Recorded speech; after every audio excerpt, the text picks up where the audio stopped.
Welcome, everyone. I'm Therese, and this is Living the Paradox, One Within Oneness. I'm an intuitive coach and energy guide here to support your spiritual journey, increasing awareness and compassion for yourself and others.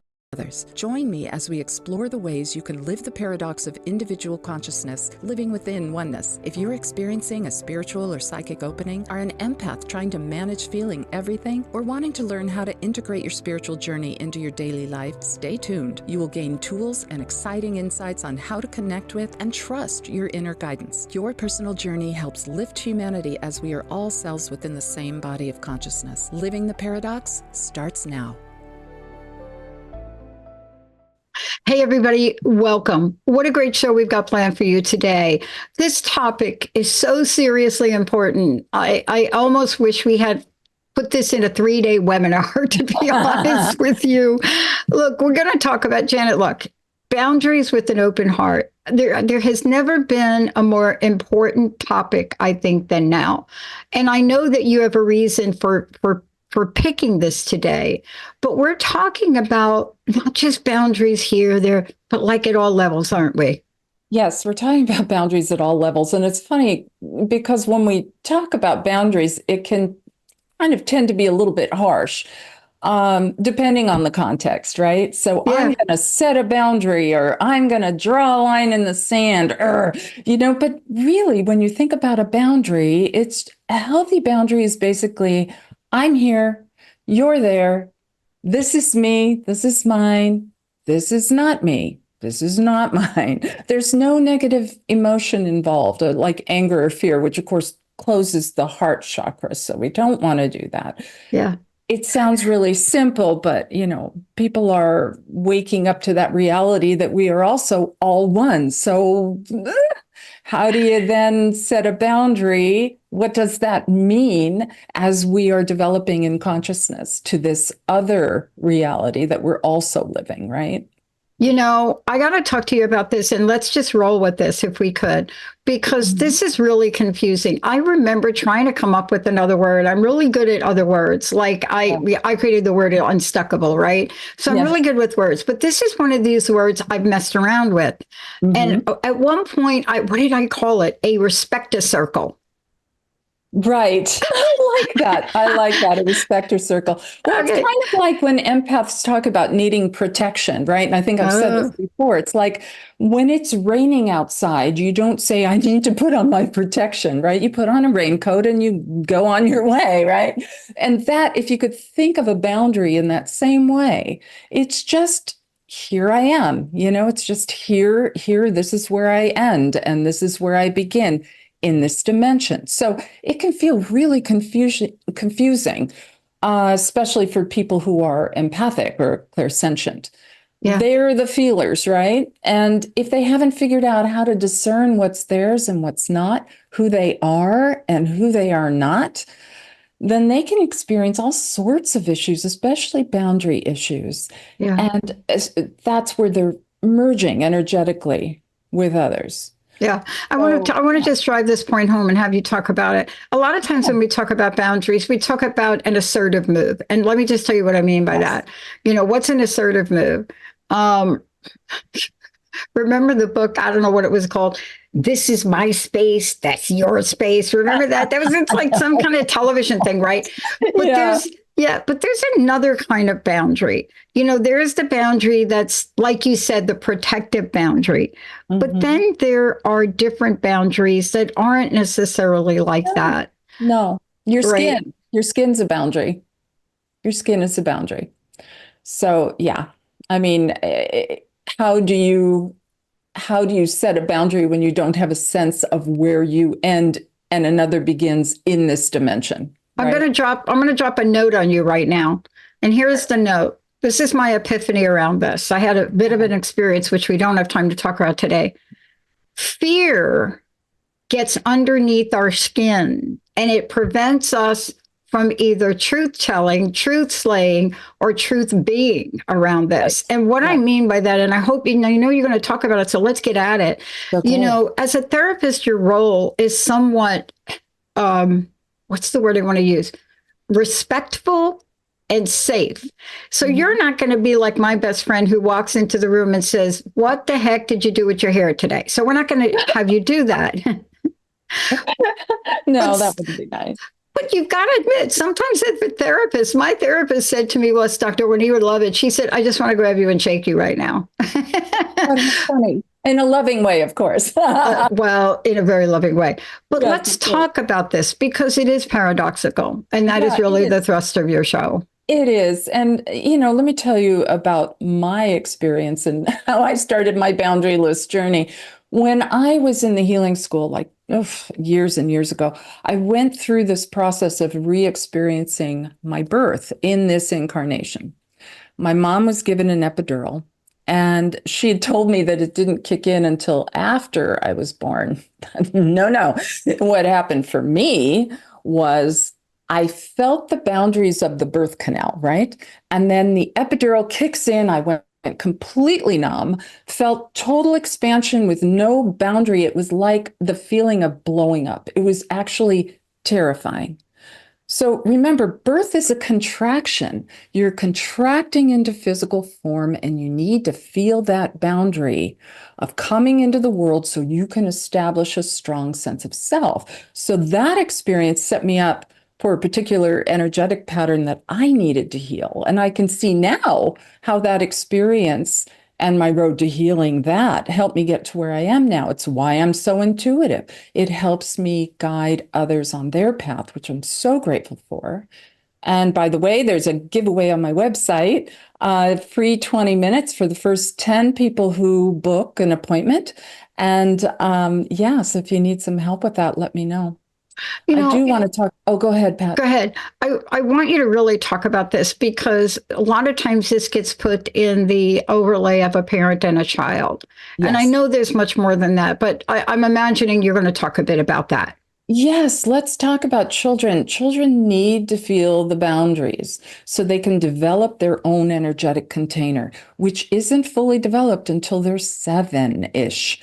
So they're basically cooking in the soup of their parents. And hopefully they have a strong container that feels safe and nurturing to hold their child as their field, as the child's energetic field and chakras fully develop. Okay. I learned to establish strong boundaries as an adult because my mother, while she was such a loving mom, she was wonderful. She didn't have strong boundaries for herself.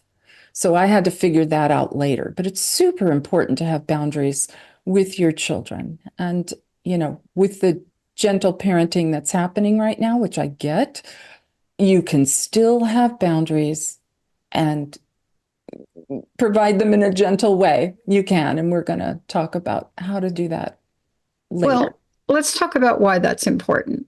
Yeah. For a minute, because part of this is, and part of what the overlay is, especially if you find yourself as a therapist, right? Mhm. We are in a very unique position, and I know you go through this all the time. I know that you work with clients, and you see this all the time. And what we see is something that's so important that we don't talk about. Some people wonder, Janet, why don't you just do it? I don't know if people have ever said that to you, right? But why don't you just do it? But aren't we disregarding the emotional side of this, the fear side of this? Yes. The what do we want to call post-traumatic triggers from doing something like that? Right? Right. There's so many, this is so multidimensional. It is. It is. And you have to start with strengthening your own container if it's not there already. So start first by remembering that energy follows your focus. Okay. So you strengthen what you place your attention on.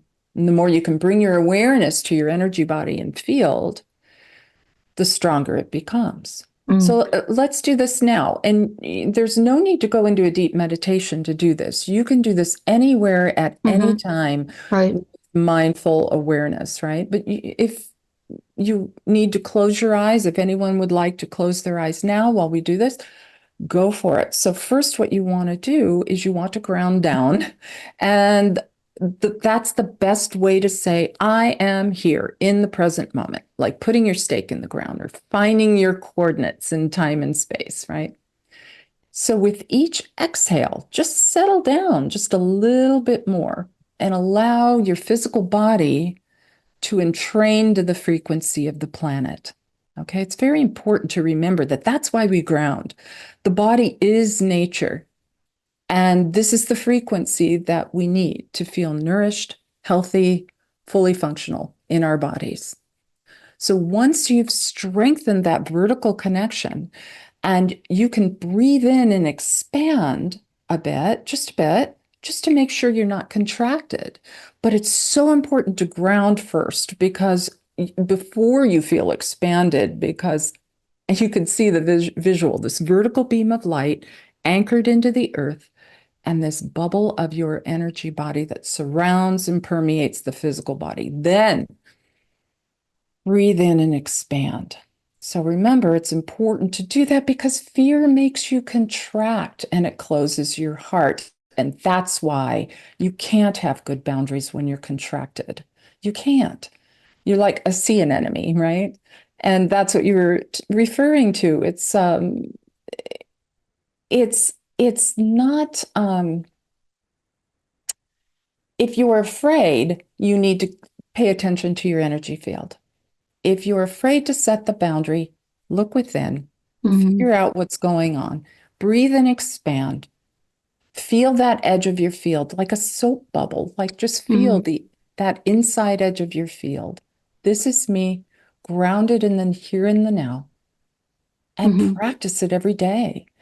There's, again, no need to be in meditation, just mindful awareness of your energy field. Make sure it's expanded, which you could do on the exhale. And while you expand, gently nudge out anything that isn't yours, okay? Yeah. And then you'll have more clarity. I want to ask you about this because aren't you actually strengthening something within someone? Oh, yeah. Doesn't this actually strengthen? So I want to make that point really clear to people because you know better than anybody else, Janet. You know that this is one step at a time to the journey. How do we want to call it? The boundary journey. The boundary journey, yeah. It's one step at a time. And you may have to do this several times. Exactly. Right? It's like strengthening a muscle, you know, but remember what you focus on strengthens. So when you strengthen that energy field, you're not going to, you communicate with your field anyway, just like cells communicate with each other. So you're going to be communicating boundaries, not necessarily verbally. They're going to get the message. When your field is expanded, oftentimes that's all it takes. That's all it takes. You've got a real strong sense of self and nobody's making you collapse on yourself. Yeah. We're going to take a really short break, but when we come back, I mean, what we're talking about, you have the opportunity, I think thousands of times a day, we're faced with this. Everything from your boss saying to you, do you mind not taking your lunch till 3:00 today? And by the way, you came in at 6:00 this morning. Yeah. You know, things like that from your child literally throwing the peanut butter jelly sandwich across the room in a moment of that again. Yeah. But every day you have an opportunity to do exactly what Janet says. Now, before we go to break, you mentioned a 20-minute session. Can you tell folks about that and please give them your website again? Yes, my website is janettherese.com and Therese is spelled with a TH. And it's right at the top. I'm giving away 10 20-minute sessions. So jump on and book it now before they fill up. And I'd love to help you out with this because boundaries are a problem for a lot of people. And boundaries are a problem for almost everyone. Right. We just don't know it. People. But with texting and with emails and there's lots of boundary issues that don't involve just telling someone, no, I'm not going to do that for you, or you can't do that anymore, you know. Yeah, and don't use an emoji if you don't know what it means. Let's take a really short break. We'll be right back. And we're going to talk about the emotional side of this because the emotional side of boundaries, it's the same coin. It really is, whether you are the receiver or the giver. It is the same coin. It is. Emotions run on all ends of the spectrum. Let's take a really short break, everybody. We'll be right back.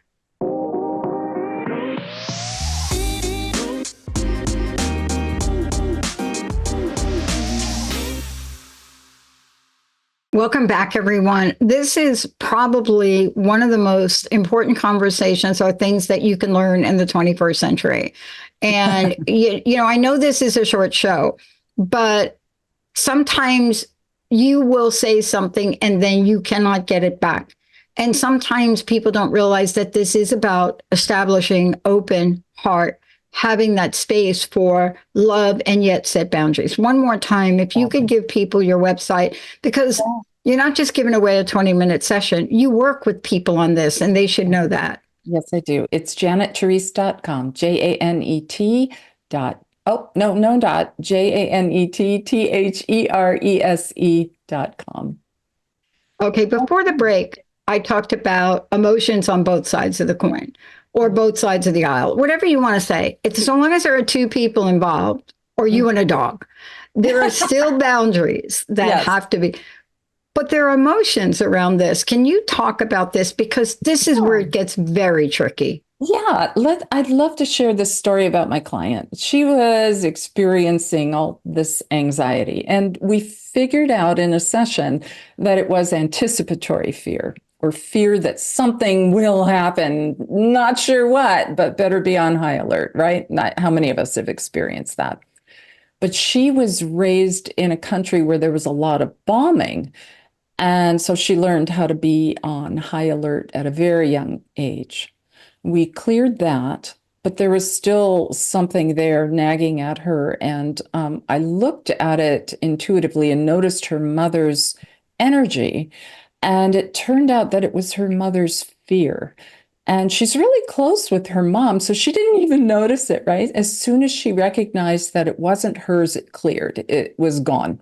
So think of, again, those energetic boundaries as that semi-permeable cell membrane. The intelligence only lets in what's beneficial. So this client, who's also an empath, has good boundaries, but it's mom. I'm used to merging with mom, right? So that's a tough one. The trick is when you're going to work with boundaries, you can't do it if you're in that anxious or negative emotional place. Yeah. So yeah. That doesn't really turn out very well. And, what are some examples of that? Some examples of that, or you let it's like pent up energy, pent up anger. You let that, get to the point where we see it in sports a lot. But we don't really recognize it in ourselves. We do see it in sports. We're always commenting on stuff like that. But in ourselves, we go through those same emotions, but we don't really see it in ourselves.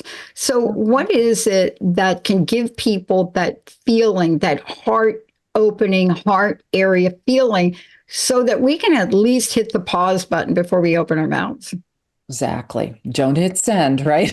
Just don't hit send. If you're in an emotional response, do not hit send. But really, the secret is to open your heart first before you've got to clean up your field. You've got to clean up what's going on. Are you triggered? Are you feeling fear and anxiety? Go to the heart, do the grounding, do the expansion.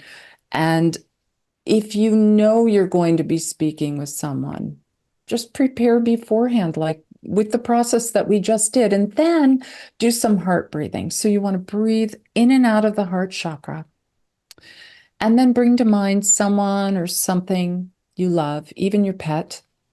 I love my pet. Feel that love for them, and then radiate love outward.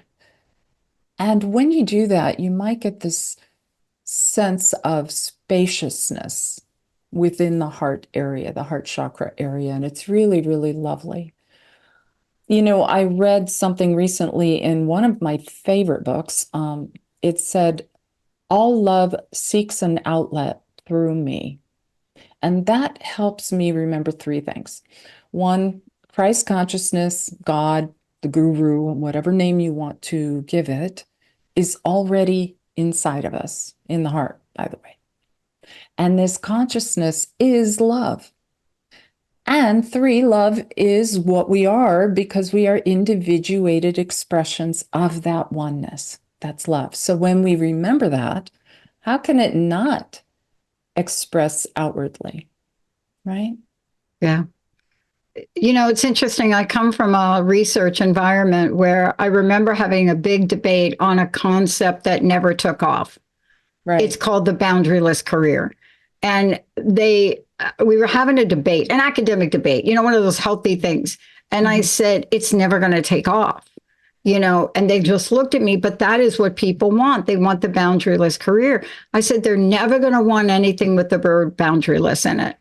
And so in order for you to get the people the idea of what you're trying to say about careers, you really need to come up with another word. And lo and behold, even my own research on it didn't show the kind of results because it's hard to go and say boundary, and it's equally hard to say boundaryless. Right. It right? is. It is. It just that even mean? It bounces off in a way. It's just not a friendly word sometimes. What does that mean, boundaryless? I don't even know what that means. I think you got to be living on your own planet, like maybe Jupiter or something. When you think about your energy body and your field as a container, the container that you have for your body, you have a container for your family, you have a container for your work. These are all energetic containers that we create. And whatever you place in that container gets expressed outwardly. It radiates outwardly. So when you communicate a boundary with love and compassion for the other person, and by the way, you don't have to like their personality, right? If you can hold a heart space, you can hold a heart space for people where you're just not that hot about their personality, that's okay. It's so much easier to set a boundary. But the cool thing is, the magical part is that it's received well, oftentimes because they start in training to the heart frequency that you're radiating out. Yeah. So important. I mean, I want to just say to everyone, if you think that there are places that this doesn't work for you, I'm telling you, every minute of every day, every time you pull up to a red light or behind a red light, or you've got somebody in front of you that is going too slow for what you think, energetically, practice this. Yeah. Send them love. Maybe they're, going slow because they need to. Maybe they're in a lot of fear, and, you can send them love and help them out. That's what being a healer is in the world. Yeah. It's what you radiate. It's not what you do. Let's mention again the work you do and how people can work with you, because this is just this is like a little tip of the iceberg of a fuller body of work that you do with individuals. Yeah. But the essence of what you're talking about today permeates your approach. And I think that's important for people to know. Yeah, I'm an intuitive coach. I work with people on all levels, but always working the energetic side of it. So first and foremost, and I do work with a lot of empaths, but first and foremost, especially for empaths, is you have to have a strong and healthy container. So you can be effective in the world, right? Here I am. Here I'm not. It's so much more important. And now that we live in a world where there's so much technology and we are psychically going off in other places because we're not necessarily physically in the same room, we have to gather ourselves back up, right? Just gather yourself back. Call back all those little big toes you've got on everybody and just bring them all back home. Yeah. And you're so much more powerful that way. To quote, yes, again, the last Dune movie, everything ever written about Dune that goes back 40 or 50 years, there's one statement that many of you will know, and that is the statement of the chant, fear is the little mind killer. And that little mind killer stops us from understanding to ask for something that may protect us emotionally, spiritually, physically, and intellectually. Exactly. And that's really it, right? Exactly. And we can clear in session work. I can clear those phobias that are sabotaging your ability to communicate with other people. We can clear that you don't have to live with them forever. Those are things that can be cleared because it's just an unconscious pattern, and we can clear unconscious patterns. Yeah. And I hope at a future show, we talk about the dynamic nature of peer pressure. What am I talking about? Here, I'm going to leave you with this. You're lactose intolerant. Yeah. And everybody in your group wants you to try this new yogurt, just a little spoon of it. Right. Come on. Yeah. Eat the yogurt, Janet. Come on, eat. And you know, right? Yeah. You know what? Yeah. You're going to eat the yogurt and you are not going to feel good. Right. Exactly. So no, thank you. It's my self-care choice. Love, love, love. Thank you. I love and you, Janet. Thank you for demonstrating how easily that works. Thank you so much for today. Anything you want to leave us with here at the end? Oh, just try it. Just give it a go. And if you have any trouble with it, just reach out. I'd love to talk to you. Thank you, Dr. Pat. Thank you all for tuning us in, turning us on. We'll see you next time. And please, please, we're not kidding about peer pressure. Please be aware of it. And maybe in some other shows, we'll tell you what to do next. We'll see you next time. I'm Janet Therese, and you've been listening to Living the Paradox, One Within Oneness on Transformation Talk Radio. We've been exploring ways you can live the paradox of individual consciousness, living within oneness. Tune in every fourth Wednesday at 11:30 a.m. Pacific Time for more tools and exciting insights on how to connect with and trust your inner guidance and how your personal journey helps lift humanity. For more information, visit janettherese.com. That's Janet Therese, Therese.com.